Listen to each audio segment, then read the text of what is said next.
The Abu Sayyaf group released 10 of its Indonesian hostages due to the intense pressure from the operations of the armed forces as well as the Moro National Liberation Front.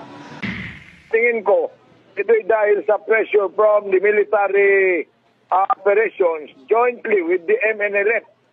May pressure din from the MNLF. Gawin na natin multiplying force ang MNLF sa ating operations. Anyway, hindi naman natin kalaban.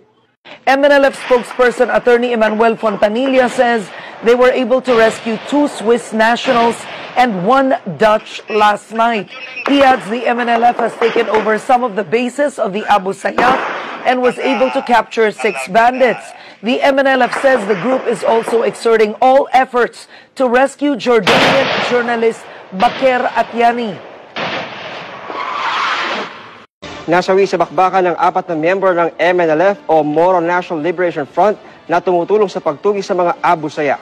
Live mula sa Hulo, Sulu, may report si June Veneracion. June. Muling na-monitor kaninang umaga ang Abu Sayyaf Group sa bayan ng Patikul, kaya ginamit muli ng militar ang kanilang kanyon.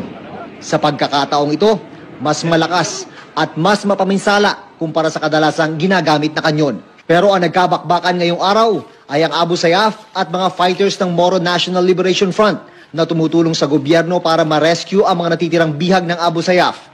How many encounters you have been through during the almost a year in captivity? I think there was 13 encounters with from the ground forces and numerous from helicopters. I don't even know how many. Many.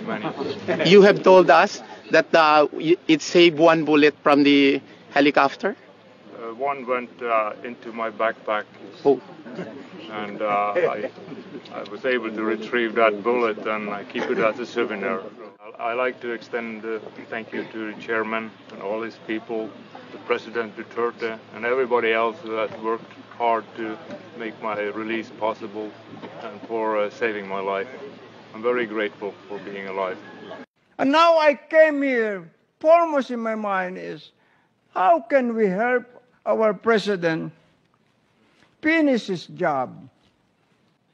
When he said, Brother No, why don't you move against Abu Sayyaf? So I started moving. First, I sent 1,700 of my forces.